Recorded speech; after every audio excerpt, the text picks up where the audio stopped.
Sveiki, mano vardas Simona Petrauskaitė ir šiandienos mano pasirinkta seminaro tema yra virtualios mokinių klasės išvykos.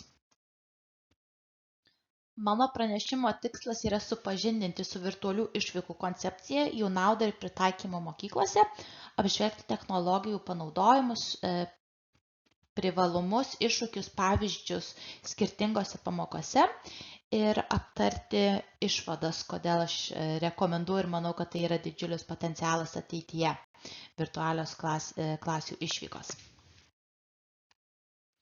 Egipto piramidės, kosmoso platybės, povandeninis pasaulis gali tapti ranka pasiekiamas būtent virtualių klasių išvykų pagalba. Tai galimybės aplankyti pasaulio vietas neišeinant iš klasės, kai mokomasi naudojant IT įrankius, aplankyti įvairias pasaulio vietas ar patirti veiklas nuotoliniu būdu. Virtualios klasės išvykoms gali būti naudojamas įvairios technologijos, kurios leidžia mokiniams tyrinėti pasaulį virtualiai, nepriklausomai nuo fizinės vietos. Štai keletas pagrindinių technologijų pavyzdžių. Virtuali realybės, tai galime naudoti virtualios realybės akinius, kurie leidžia mokiniams pasinerti į visiškai virtualią aplinką, pavyzdžiui, aplankyti džiunglės, senovinės civilizacijas istorijos pamokose. 360 laipsnių vaizdo turinys. Suteikia galimybę interaktyviai tyrinėti vietas, muziejus, istorinius objektus. Papildyta realybės technologijos, kai yra pasinaudojama išmaniaisiais telefonais ar planšetiniais kompiuteriais su papildytos realybės programėlėmis ir leidžiama peržiūrėti virtualius objektus realiame pasaulyje. Pavyzdžiui, mokytis apie gyvūnus, matant juos klasės erdvėje arba pro mokyklos langą. Vaizdo transliacijos ir virtualios ekskursijos. NASA centras yra tikrai tolimas ir sunkiai tikriausiai pasiekiamas klasiai, bet būtent vaizdo transliacijom ir virtualiosiam ekskursijom jis yra ranka pasiekiamas. Ir interaktyvūs žemėlapių sistemos leidžia tyrinėti geografinius regionus, virtualiai pasivaikščioti po miestus ar netgi sekti istorinės keliones. Virtualios klasių išvykos, realybės virtualios pritaikymas pamokose turi ne vieną privalumą. Vienas iš jų yra prieinamumas, galimybė aplankyti pasaulio vietas, kurios fiziškai nepasiekiamos ar galbūt jau sunkiai ir įmanomos, kaip pavyzdžiui senovės Romos imperija, apie kurią kalbame per istorijos pamokas. Taip pat tvarumas sumažina poveikį aplinkai ir kelionių logistikos išlaidas. Interaktyvumas skatina mokinius aktyviai dalyvauti pamokose, skatinamas jų kūrybiškumas, kritinis mąstymas, įsitraukimas. Taip pat toks mokymosi būdas yra efektyvus. Kaip matote, mokymosi kūgio piramidę, sukurta 1960 metais National Training Laboratories, kurie kaip ir pasiūlė tokį modelį, norėdami atkreipti dėmesį, kad žmonės labiau įsisavina informaciją, kai patys ją atlieka, įsikūnija ją daug labiau negu kaip išgirsta ar kaip perskaito. Tai toks mokymosi būdas, pritaikant virtualią realybę, leistų mokiniams daug geriau įsisavinti mokomąją medžiagą.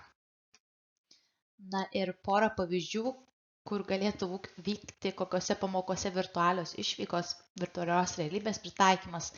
Tai istorijos pamokose, kai kalbama apie senovės laikus, apie antrąjį pasaulinį karą, biologijos pamokose, DNR struktūros analizė, virtualios kelionės per kraujotakos sistemą, dailės muzikos, tai aplankyti virtualus muziejus, galerijas, virtualios kelionės į skirtingus pasaulio tolimiausius miestus.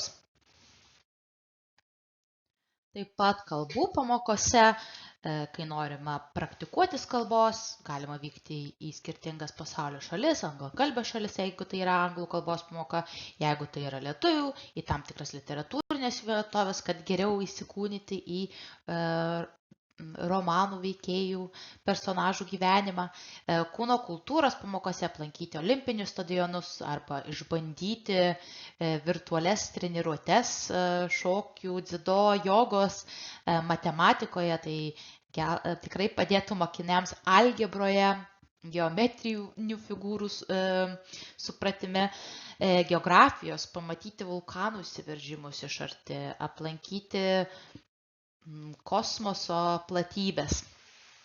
Ir taip pat išskirčiau 3 pagrindinius iššūkius, su kuriais dabar susidurime ir ateityje bus susidurima norint pritaikyti virtualias klasės išvykas ar tiesiog virtualios realybės naudojimą pamokų metu. Tai pagrindinis yra technologinis iššūkis, kad turėtų būti labai užtikrinta gera interneto prieiga, įranga, IT infrastruktūros gerinimas mokyklose. Taip pat finansiškai tai yra brangus malonumas, įrangos kaina. Taip pat mokytojų pasiruošimas technologijų integracijas į mokymo planą, pačių mokytojų parengimas iš ankstinis, jų technologinių įgūdžių gerinimas. Tačiau aš manau, kad ateityje mes vis daugiau išvysime mokyklose taikomų virtualių klasės išvykų ir skirtingose pamokose. Dėl to, kad tai yra puikia alternatyva tradicinėms išvykoms, skatinamas yra mokymasis per patyrimą, kūrybiškumas mokinių, kritinis mąstymas. Taip pat tobulėjant technologijams, virtualios išvykos gali tapti neatsiejama švietimo dalimi. Taip pat leidžia užtikrinti vienodas galimybės mokiniams nepriklausomai nuo jų gyvenamosios vietos ar socialinių aplinkybių. Taip pat plečiasi mokinių akiratis, geriau įsisavinama mokymosi medžiaga. Dėkoju Jums už dėmesį ir lauksiu Jūsų klausimų.